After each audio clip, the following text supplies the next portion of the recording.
Well, welcome. I'm Bryan Young, a weed scientist down at Southern Illinois University. And so Darren was a very good lead-in to my presentation about proactive weed management. I'm just going to start out by asking what exactly proactive weed management is by going through a little bit of an exercise here, I guess.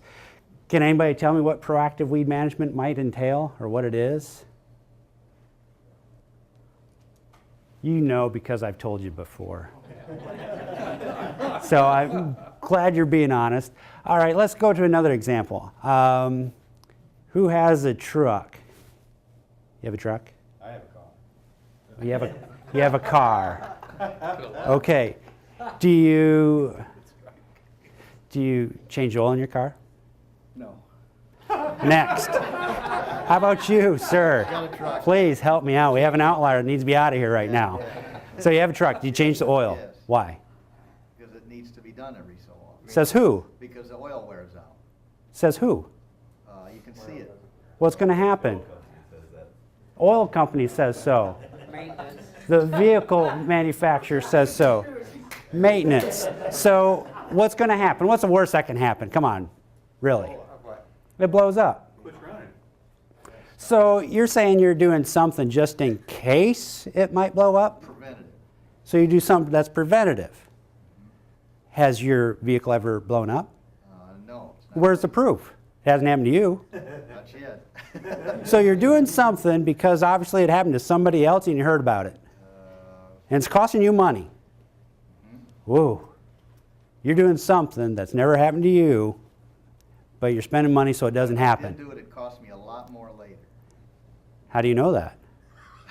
Has it happened? No, it has not happened. All right. So I guess if you look at Live in fear. proactively living in fear. I wish a lot more of you would be afraid or living in fear of glyphosate resistance then. So if you look at it, what is proactive? That's trying to anticipate the future, what could go wrong, and try and prevent it from going wrong, right? That's why we changed the oil. Even though it's never happened to you, you know it's probably happened to some other poor soul. So you do it to make sure it never happens to you. Well, I think we know for a fact now that glyphosate resistance and herbicide resistance can occur. So what are you doing that's proactive to help prevent that from occurring, even though it's never happened to you yet? Because we already established that that's something you do. You do things to prevent it from happening, even though it's never happened to you before. Just you heard it happened to somebody else. Their engine blew up. So let's think about it like that. So proactive is predicting what can go wrong with weed control and making sure that never happens. So in terms of weed management, that can be twofold. That can be weeds just go uncontrolled and you lose yield, right? Well, that's a sad day.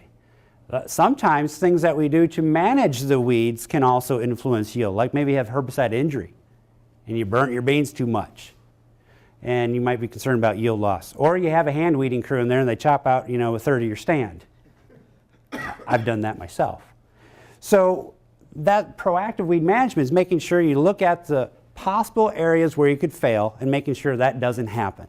That's proactive weed management. So are we doing that very much? No. We do it for our vehicles, but we don't do it for weeds. Why? Maybe you can explain it to me someday. So, common approach to weed management.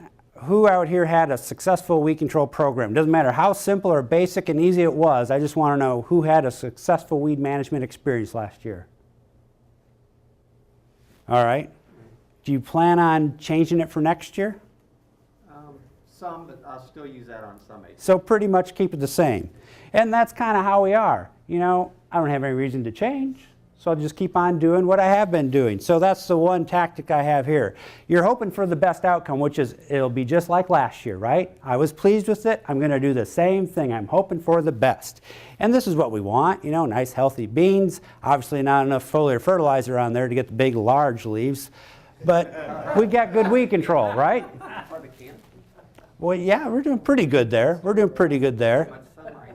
But what can sometimes happen when we don't anticipate the problems that could occur, we can experience the worst. Because we're hoping for the best, so that means we're not doing anything to prevent the worst from happening necessarily. So this can happen, and it has. So we had a grower in the previous group. we don't need to pick on anybody in this group because I picked on the other guy. So he said he spent like $80 an acre for weed control and he still had a mess. So that's what happens when, here's some, it used to be called yellow flash. I would say that's more like a lightning flash almost because it's almost white because glyphosate is cheap. We can use more of it. So overlap rates is like a 4x right now. And then we have some burning because we had to use Cobra or FlexStar, and we're not using it at partial rates if you're trying to rescue a field. You're using high rates. So, wow, we're burning them up, and sometimes we still have yield loss because of weed competition. So, well, we're not too proactive here because we allow this to happen. Can you prevent this from happening? You can do a lot of things that could help avoid this. But our tendency is just continue doing what has worked before. Okay? And that's kind of a trap we fall into. So Dean Campbell, I never thought I'd ever quote Dean Campbell, and those of you who know him can appreciate that, but he said a couple weeks ago, I don't look where to cut corners, I look where I can improve in the future. And he was indeed talking about weed management, not anything else. But he's had experience with glyphosate-resistant weeds. And so his mentality is not to look where he can cut his herbicide rate or get the cheaper herbicide or pick something else that's going to help his cut the herbicide bill. He's looking to improve because he sees continual challenges in the future. It's just going to get worse rather than easy. And so that's his mentality, and I think that's a good sentiment that we all need to be thinking about that. How can we improve for next year? And you're thinking about that. The only difference is, well, is it going to be on some fields, all fields? What magnitude of change are we going to implement here? So let's first address this herbicide injury issue. Now, we're not probably all going to go burn our beans with 12.5 ounces of Cobra when they're very little, right? Well, some of you might now, but maybe not everybody. So back about to 12 goes back to 12 to 15 years ago, Illinois Soybean Association, in conjunction with the Iowa Soybean Association, funded a project called the Yields Project. We had 288 herbicide applications over 3 years, and I think it's 8 or 9 sites. We tried to see, are these herbicides, post-emergence herbicides, causing any yield reductions? And if so, how can we avoid it? How can we reduce our risk? So here we have the 3 modes of action we had available at the time in Roundup Ready soybeans. We had Roundup, Pursuit, and Blazer. And this is a level of injury that we saw with those herbicides pooled over all studies, okay? Well, yeah, we showed that glyphosate, no matter if it's at an early growth stage, 2 to 3 trifoliates versus 5 to 6, pretty safe stuff. I think we've documented that. That's why it works, high adoption. Pursuit might stun them up, maybe a little chlorosis, but then you can burn the beans with Blazer, right? We all know that. It's a burner. Cobra, FlexStar, same thing. So the assumption would be, which one's going to cause the greatest yield reduction now? Which one? Help me out. This one, right? Pursuit? But not the glyphosate, right? Probably these two, but somebody said Blazer first. So at the time, we tried to make a correlation. Did the herbicide treatments that caused the greatest injury cause the most yield reduction? And these are weed-free conditions. Weed control wasn't an issue here. The answer simply is no. We had 40% injury from Blazer in this study, Cobra in another study, no yield reduction. So how much injury would you say that Kip had on his beans when he showed you the before and after picture? 90. Is that 5? It's fairly high, right? So it must have something to do more with the environment that they're growing in, their ability to recover, as well as how much time you have them to recover in, right? Would he do that on, let's just say, R4 soybeans, burn the snot out of them? I don't think so, no. So let's look at this a little bit further. So here we have it averaged over the application timings, but here's no herbicide at all. No injury, 50 bushel beans. Roundup, 50 bushel beans, no injury. Pursuit, 9% injury, well, 49 bushel. And then 49 bushel for the Blazer and 17% injury. So was there a correlation? Well, that's just 1 bushel difference. So was that statistical? What that really should tell you is manage the weeds first and foremost. Don't worry about the yield implications of a properly used herbicide. I said properly used, 1x rates, no overlaps, at the right timings. Okay? So let's just get good weed control. That should be our main concern, to control the weeds. The yield implications from injury can be managed. So here's looking at all 288 herbicide applications. We want to know, okay, what was associated with these yield reductions? We really wanted to drive this home. So we looked at the 3 herbicides. Out of all those 288 applications, only 10 times did we reduce yield. That meant less than 4% of the time do we actually have a yield reduction for these post-herbicide applications. Well, that's pretty good. Okay, which herbicides were the culprit? Well, 5 pursuit, 5 for the blazer. So yeah, glyphosate was safer in that regard. Still kind of minor, less than 2% of the observations do we get yield reductions either of those. How about planting date? I didn't present that part yet. So we had 2 different planting dates, an early and a late. So these planting dates were relative to Iowa as well as Illinois from north to south. And we had a greater frequency of these yield reductions when we planted late. Why would that be? Hotter. So the environmental conditions in which you applied it might be hotter, maybe had more burn. But again, injury, the amount of burn didn't correlate with the yield reduction. But it was hotter, which meant that the beans might have been stressed. So their ability to recover, maybe had limited soil moisture in addition. And you had shorter time between when the herbicide is applied and the reproductive phase. So shorter time to recover is really what it's all about. Kip, he burns them early and he irrigates. Lots of time for them to recover. You know, what do you say? They're about chest high before they go into flowering. A lot of time to recover there. So if we apply the herbicides at the right time, we can still get herbicide injury, but not have yield loss. Now, we have this other factor, application timing, V2 to V3. Only 2 out of those 288 herbicide applications do we see a yield reduction when applied at V2 to V3. 2. Late post, V5 to V6, well, we saw 8 of them there. So, what's the best time to spray weeds for weed management? Delay it until you have 5 to 6 trifoliates or spray early? I would say probably control the weeds early and hopefully leave the rest of the season to manage anything else you might want to do to tweak your yield, right? But control weeds early. And I think that's the main approach here. Now, under what circumstances might you have to go in V5 to V6? Might have been too wet, or you sprayed at V2 to V3, but you found out, you know what, my herbicide program failed. I have glyphosate resistance. I got to respray. And so you're coming back not just with glyphosate, but probably glyphosate and loading it up with something that's going to flash them and burn them, V5 to V6. So is that where we want to be? Probably not typically. Probably not typically. We want to avoid that. All right. So here's some yield data that we had just from one site here in Belleville, Illinois. I'm going to show the Urbana site, U of I.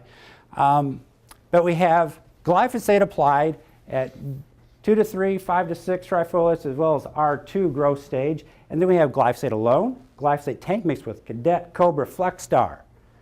Because these are things that we have to do to help manage some of these weeds when they escape, and we just can't control them anymore. Other than using residual herbicides. But we're focused on the soybean injury because the prior study, the Illinois-Iowa project, that was just each herbicide individually. We didn't have the combinations, so we're trying to figure out what the combinations might do to our yield because we're concerned about that.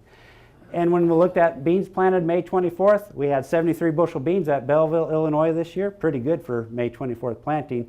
But you'll notice that the stars indicate where we had a yield reduction compared to the highest yielding, 73. Those were the later applications where we had the red and the black bars. So V5, V6, R2.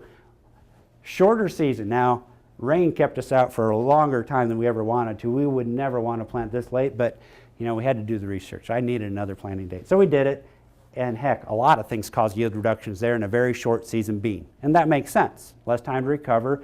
And when they finally came out of that injury, it was hot and dry. We didn't get a lot of rainfall in August. So that's one site. Now, Urbana, they planted earlier, relatively speaking. May 24th, their second planting, June 14th, not a lot of yield reductions. Only 2 instances where we had some yield reductions. Now we also looked at herbicide rate. When we applied Cobra, maybe had an overlap rate, That was a small factor in this study. I'm not going to present it right now, but overlaps happen, of course. But the main point I want to get across is that it was the later application timings again. Earlier applications, we didn't see any yield reductions at Urbana. So if you want to be safe, make sure they're early applications. Now, this as a whole is a mess of data. And so I'm going to explain how this all happened.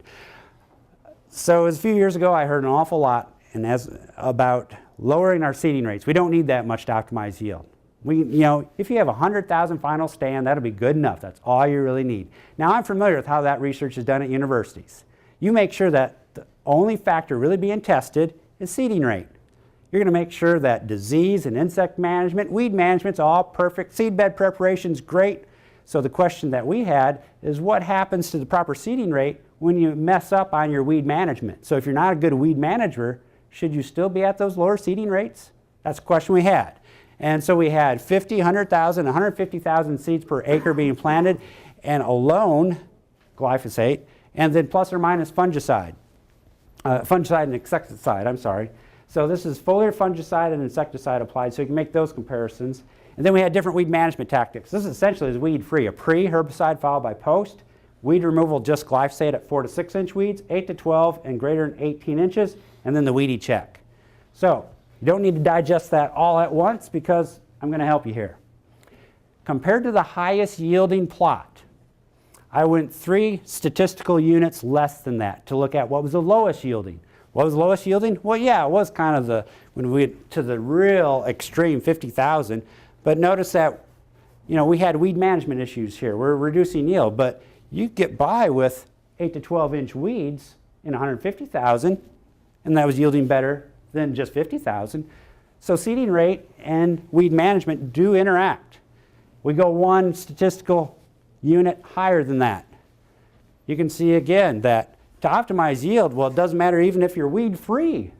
You're still not going to do better than some of these over here. Moving that again, I'll just go to the extreme. So there's all of them.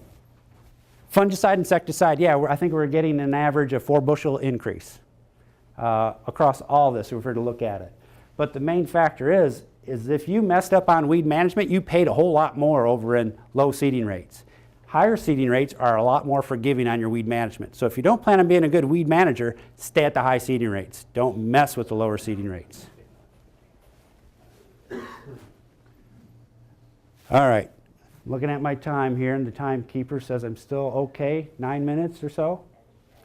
All right, so herbicide-resistant weeds, what do they cost? Well, you can see from that grower, planting beans in some water hemp residue is a good way to call that.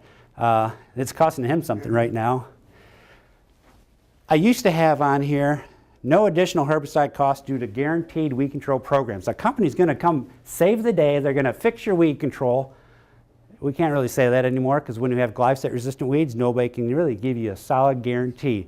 Sometimes they just throw up their hands and say, well, I'm sorry, we can't do much. We'll have to plan better for next year. Or, did you buy one of those hoes? That's about all you can say. So there is a cost associated with this, and nobody can fix it in some cases. And when we do have other herbicide options, let's say you do have to burn your beans, and maybe there are 2, and it's a short season. Maybe it's July. Well, I guess I got to hose it with Cobra. What else am I going to do? There could be some yield implications, maybe because of weed competition or because you're not using the herbicides in a very favorable manner. It's not a V2, V3 application anymore. It's late season too. So that's what we want to avoid. The rescue treatments can reduce yield just because of some of the herbicide injury potential. Not saying it will always. You saw very little, less than 4% of the time where we're causing some yield reductions, but the opportunity is out there. We want to reduce the risk of having lower yields because of how we manage our weeds. So Darren mentioned very clearly, start clean, stay clean. But here's a grower, unlike many other growers, planting no-till, had a burn down program, Roundup 2,4-D. Anybody want to guess what weed he missed with the Roundup 2,4-D burn down? Henbit? Nope. Nope. Nope. Nope. Nope. Water hemp. So he controlled the mare's tail. He used a fall herbicide to control the mare's tail. Mare's tail was not his problem. It was cool conditions. It was glyphosate-resistant water hemp. The 2,4-D under cool conditions, not that good under cool conditions on water hemp. Under warmer conditions, probably be better, but he failed. So, but if you're a grower today, well, I'm just going to plant right into that. I'll kill it later, right? I'm going to deal with that later. I'm going to call the applicator. They're going to fix this. If it's glyphosate resistant, you don't have too many fixes. So by starting dirty, yield was 37.4 bushel because I was out there. I took the picture, and part of the field we actually sprayed a burn down treatment right at planting to get rid of it. So we had a comparison. where we started clean, we had 45.7, so the difference is $100. That's kind of important. So we thought it does make sense to start clean. Gives some numerical value to what Darren said, how important it is. This I won't go through, looking at the time. Benchmark study, this is a study that was done over the course of 5 years by 6 different states. I was involved in Illinois, and it's where we took grower fields, right Ron? Yep. Grower fields, split them down the middle. And on one half, it was what the grower did, grower practice, just what they were commonly doing. On the other side was what the university recommended for best management practices. So we had 154 different field sites across 6 states over 5 years. So what happened? Well, we documented that because of our best management practices, we increased our herbicide bill. That was pretty evident, wasn't it, Ron? Yep. Yeah, we did do that. But when you average everything together,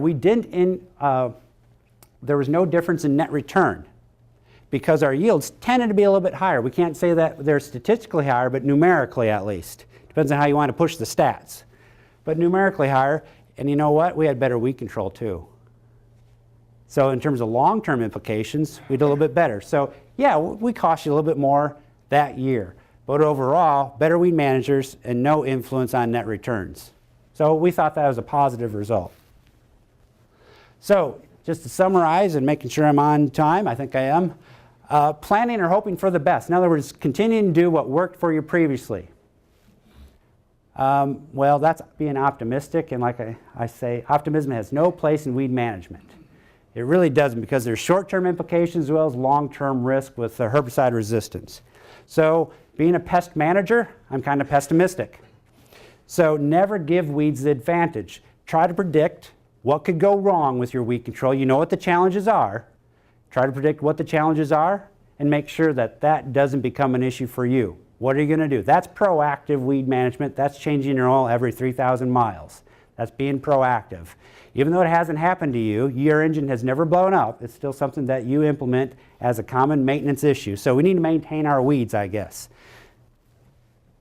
And with that, I think we'll open up to any questions. Yes, sir. Does that mean the U of I extension always preaches IPM? You know, scout, see your weed problem, then spray it? Are we going to have to go and just put out residuals now and kind of throw that out the window? Well, I was just at pesticide training 2 weeks ago. well, pesticide training is different from what's currently recommended from extension weed science at U of I will say, because that's a set program. That's something that they do, Department of Ag. So do we need to throw away, how many weeds would cause the yield reduction and only spray what you see, the recipe weed control? The answer, because of herbicide resistance, is yes. We do need to throw that away. We need to manage as many possible through alternative modes of action than glyphosate. And so where do we turn to? Residual herbicides, like Darren mentioned, because those we typically have better activity. And my goal would be that we get 80% of our weed control through residual herbicides. 20% we're cleaning up with a post herbicide, and hopefully they're not glyphosate resistant. If they might be glyphosate resistant, you better use a tank mix partner or even better residual. So yeah, we kind of do throw away IPM, and that's what Darren mentioned with that California research as well. And 4 years ago, Bryan and Aaron did write a best management practice for weed resistance, and it had 4 steps, and many people looked at it and said, I'm going to do step 1, or I'm going to do step 3. Right. You got to do them all 4, and Aaron, they're real simple. The first is use a residual and use a full rated residual for the drier weed. 2, when you spray your post, spray it when the weeds are 2 to 3 inches tall. Number 3, come back and scout that field 10 to 14 days later and see if your first trip worked. If it doesn't, spray immediately a different mode of action. Right. And then repeat, kind of like lather, rinse, repeat. Okay, so you can't pick one of the 4. Bryan and Aaron will tell you. If you follow all 4, you'll have effective weed control management. One thing I'll mention, the step 3, spray and then scout later to see if you need to retreat. That first step anymore in some areas where we have known glyphosate resistance, that better not just be glyphosate by itself to see if you're going to miss it again this year. You need to probably have tank mix partners in that first pass, because if you don't have the first pass, by the time you try to rescue it, it's 2 foot tall and you won't control it, and you're probably going to injure your beans. Yeah? On no-till, are you pretty much switching to having to put down a fall program? In no-till, Do we have to use a fall program? We don't have to. There's other ways around it. A lot of growers are considering, although a few years ago they said, no way, that'll never work. Applicators said, we don't have time to mess with that. 2 spring applications. So an early spring application, maybe you probably use residual with that early spring, and then you come back early post in your beans with more residual with that post-emergence application. So there's different ways to get around it. Some are doing a fall herbicide followed by something at planting, but in no way should we assume that the fall herbicide application will help us with our summer annual weeds like water hemp. We shouldn't assume that. We might get lucky, but it's probably going to be less than 50% control. It's a step in the right direction, but don't invest your money. If you're going to invest any money in residual herbicide, don't make it a fall herbicide. Make it an at planting herbicide. Yeah? How well are the Treflan and Prowl products working on your water hemp and Palmer on? So the yellow herbicides, Treflan and Prowl, they have variable activity. Now Treflan you have to incorporate, so it's not a good fit for no-till acres. But in general, because you are incorporating it, you might give it maybe a 7 or an 8 on a 10 scale. Prowl probably closer to if you're not incorporating that, probably closer to a 7. Now Prowl can be great for water hemp control, and it could be something like you never even applied the herbicide. You just wasted your $7. So Aaron said this, and I'll say it again today. It can be one of the most inconsistent residual herbicides you have available in soybean. So it can be a good investment, can be a poor investment. If I'm managing water hemp today, I'm not using that. There's more effective herbicides for residual activity. But if it's either that or nothing, I'll take it. Yeah. Have you done any studies with cover crops controlling any weeds? Cover crops, good. Especially resistant ones? Right, good question. So there has been some research done with cover crops out down at the University of Georgia, Stanley Culpeper and Palmer Amaranth area has been looking at cover crops. They can be most effective for our winter annual weeds. Like if you have cereal rye, we have some research done. Mike Plummer also in the state of Illinois has some good cover crop research. We can reduce mare's tail problems, yes. So cover crops can be utilized. Now will it reduce your water hemp problem? Maybe. We need to characterize that a whole lot better. But the thing to remember is cover crops can be almost as tricky to manage as our weeds. And in some cases, they might become a weed. So their cover crops might fit some grower systems. If they're just going for weed control, I don't know if I'd use it. But if they're going for the soil health benefits and soil conservation, I think the weed control benefit is just another plus. So I think there is a definite fit. It's just a matter of doing some additional research. We have some research by Decatur, Illinois that we're doing as well as in Southern Illinois for weed management at least. Yeah, sir. So what was your recommendation? Pre-emergence water hemp control. Typically we can just classify 2 different things. Probably need sulfentrazone, which is in the authority products. Sulfentrazone in the authority products. It would also be in like Sonic. And then Valor products. So that would include Envive, Valor XLT, Valor. And then real close up there also would be Prefix. Real close. Depends on your rainfall for the year. That one's a little bit less consistent and a little bit more rainfall dependent. So Valor and Authority products and then Prefix would be on my top list. And I don't know if I'm forgetting any of them right now, but It'd be PPO based. yeah, so Because there's Sharpen from BSF. right. Well, for water hemp residual, they're not good though. Not Sharpen. Not high enough rate in soybeans at least. Not a high enough rate in soybeans for Sharpen. Warrant. Right. So Warrant can be used post-emergence. Right now, there's no label. You can't apply it until you see green. The beans have to be up. You cannot apply it pre-emergence. So that's different comparison. Because Valor and Authority, if you see green, you shouldn't be applying them anymore. So it's a different market right now, at least. And is it as good as sulfentrazone or Valor or Authority? No. But it's an opportunity to apply something post-emergence as well as some dual products and Prefix. So I'm seeing that my time's probably up, so I need to respect that. I'll be available. Probably need to herd the group in that general direction. She's going to make an announcement about CCA credits.